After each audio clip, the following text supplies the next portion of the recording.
to revenge with Lyra. My parents left for the airport without me. 5 tickets. 2 rooms. 1 forgotten passenger. Me. I found the itinerary sitting warm on the printer tray, the ink still fresh. My name wasn't on it. I scrolled through the pages twice, thinking maybe it was a mistake. But no, 5 names. Mom. Dad. My brother. His girlfriend. Even my sister. All checked in. All confirmed. I texted Mom, fingers shaking. Where are you? Did you forget me? Her reply came back almost instantly. We thought you backed out. You've been so moody lately. Moody. That was her word for me when I didn't smile through their favoritism. When I stayed quiet while they praised my brother for things I'd worked twice as hard to do. When I dared to expect equal treatment. I didn't reply. Not to her. Not to anyone. But then my phone buzzed again, this time from my brother. A photo of a handwritten note he'd left for his friends. He's gonna flip when he sees the photos. So this wasn't a mistake. It was deliberate. Planned. My name is Ethan Carter. I'm 25 years old.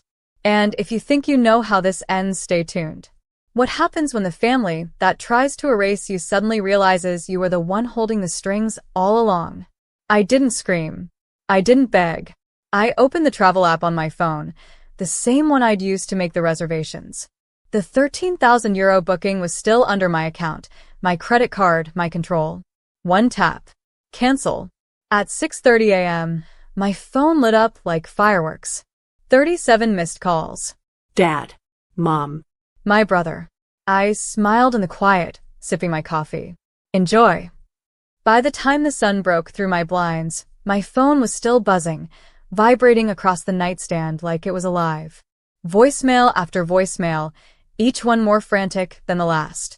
Dad's voice first, low and thunderous. Ethan, what did you do? Do you have any idea how much money this cost? Call me back immediately. Then Mom's, clipped and desperate. You've ruined everything. We're standing at the check-in counter, and they're telling us the booking is gone. Gone. Fix this now. I played my brother's last, and it was the one that made me laugh. His voice, smug but cracking at the edges. This isn't funny. You're gonna regret this. Just fix it before Dad loses it. Regret. That was the word he always threw at me when I refused to cover his gas money, when I wouldn't help with his assignments, when I told him no. Now he finally tasted it. While they raged at the airport, I poured myself another cup of coffee, flipped on the TV, and stretched across the couch. For once, I wasn't the forgotten passenger. I was the one steering the trip. And what they didn't know, canceling was only the first step. Because with one click, the refund, every cent of that €13,000 was heading back into my account. My card. My control. By 9 a.m., my phone buzzed again. A text from Dad. We're stranded. This is humiliating. If you don't fix this right now, don't bother coming back home. I stared at the words, a slow grin spreading across my face. Don't bother coming back home? Perfect. That was exactly the plan. By noon, the flood of calls slowed into silence. I imagined them slumped at the airport, luggage piled around them, whispering excuses to angry staff. My brother's girlfriend probably scrolling her phone, regretting ever tagging along. I didn't feel guilty. Not even a little. Because here was the truth. The trip had been my idea. I was the one who found the package, the resort, the flights. I was the one who booked it all, on my credit card because Dad insisted it'll build credit, son. Don't worry, we'll pay you back. But somehow, by the time the tickets were printed, I wasn't a passenger anymore. I was just the bank. For weeks, I told myself maybe they'd surprise me. Maybe they planned to add my name later, that they just forgot to print my boarding pass. But that note my brother left, he's gonna flip when he sees the photos. That erased any illusion. They hadn't forgotten me. They'd erased me on purpose. So yes, I canceled it. And yes, I took back the refund. €13,000, mine again. That afternoon, Mom tried once more. Her text was short, trembling. Ethan, we'll talk when we get home. Just please don't tell anyone. Don't tell anyone. The fear in her words said it all. Dad's reputation was built on generosity, on being the provider, the man who took his family on lavish trips. What would people say when they learned it had all been me? I typed back one word: enjoy. Because the photos they planned to take, the ones meant to mock me, would never exist. And the story they thought they controlled was already slipping out of their hands. By the next morning, the whispers had already begun. My cousin texted first. Your dad said there was a mix-up with the airline. But Uncle Joe swears he overheard your mom saying you canceled the whole trip. What's going on? Then came another.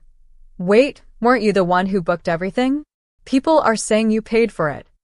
The truth was seeping out, faster than they could contain it. And the more they scrambled to spin their story, the more obvious it became. I didn't post, didn't rant, didn't share screenshots. Not yet. All I did was let a few family members connect the dots. A quiet nod here, a short reply there. Yeah, the trip was on my card. Yeah, I saw the itinerary. My name wasn't there. That was enough. By noon, Dad called again, his voice tight with fury. Ethan, listen to me carefully. You will tell them it was a mistake. You'll say you panicked and canceled by accident. Do you hear me? If you embarrass me over this. I cut him off. Embarrass you? You left me behind, Dad. 5 tickets, and not one had my name. You weren't planning to take me. You were planning to humiliate me. The only embarrassment here is yours. For once, he had no comeback. Just silence. I hung up before he could recover, my hands steady, my chest lighter than it had felt in years. Because for the first time, I wasn't the forgotten son, the overlooked passenger, the quiet shadow. I was the one pulling the strings, and he knew it. And the real fallout hadn't even started. By the weekend, the story had spread beyond whispers. At Sunday lunch, Grandma called me herself. Her voice was calm, but edged with disappointment. Ethan, tell me the truth. Did you really pay for that trip? And did they really leave you behind? I swallowed hard. Yes, Grandma. Every cent came from my account. And yes, they printed the tickets without me. 5 seats, not 6. She was quiet for a long moment. Then she sighed. I always suspected your father leaned on you too much. But this is cruel. By evening, my phone buzzed with more messages. A cousin wrote, Your dad looked like a fool at church. Everyone asked why you weren't with them. He said you had work. Nobody believed him. Another friend of the family posted a cryptic status online. Funny how some parents forget which kid holds the receipts. The cracks in Dad's image weren't cracks anymore. They were fissures. Meanwhile, Mom's tone shifted again. Her text at midnight. Ethan, please stop talking to people. You're making it worse. We'll pay you back, just don't ruin us. But I hadn't ruined them. I'd only told the truth. The ruin was theirs, and now, the mask they wore for years was slipping in front of everyone. Sitting on my couch, I looked at the refund notice on my banking app. 13,000 euros, safe and secure in my account. The money they thought they'd enjoy without me was now fueling something else, my freedom. Because this wasn't just about payback. It was about finally breaking free from a family that saw me as nothing but a wallet and a servant. And the best part? I hadn't even shown my full proof yet. The following week, Dad's calls turned from threats to bargaining. Ethan, he said in one voicemail, his voice lower than I'd ever heard it. We'll work this out. Just stop talking to people. You don't understand the damage you're causing. The damage I was causing. As if it hadn't been his betrayal that started it all. Meanwhile, my brother's smugness had vanished. He texted late one night. You didn't have to go this far. People are dragging me online. Some of my friends saw the note I left. How did that even get out? I smirked at the screen. I hadn't shared it. But all it took was one cousin snapping a photo when I showed them, and suddenly the joke was making its rounds. His words, he's gonna flip when he sees the photos, had become a punchline. And he was the joke. Mom tried one last angle. Think about family, Ethan. Think about how you'll feel when we're gone. Do you really want things to end like this? I stared at her message before typing back. You ended it when you left me off the tickets. But while they spiraled, I was building. The refund wasn't just sitting in my account. I'd already put part of it down on something they never expected, a small loft of my own. Papers signed, deposit made. A home free of their control. And when I finally moved in, the silence of my own space felt like thunder.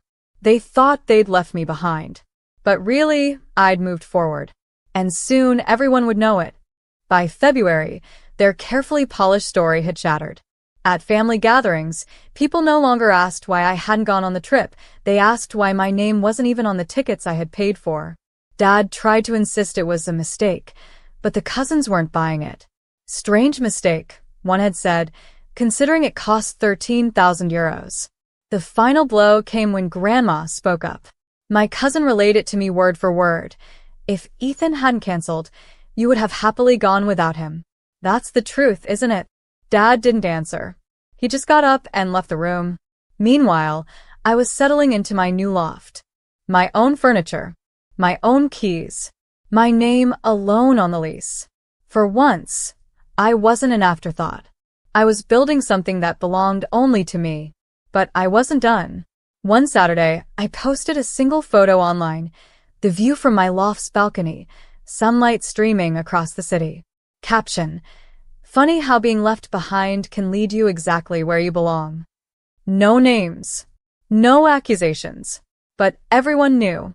The comments poured in. Support. Admiration. Subtle digs at my parents.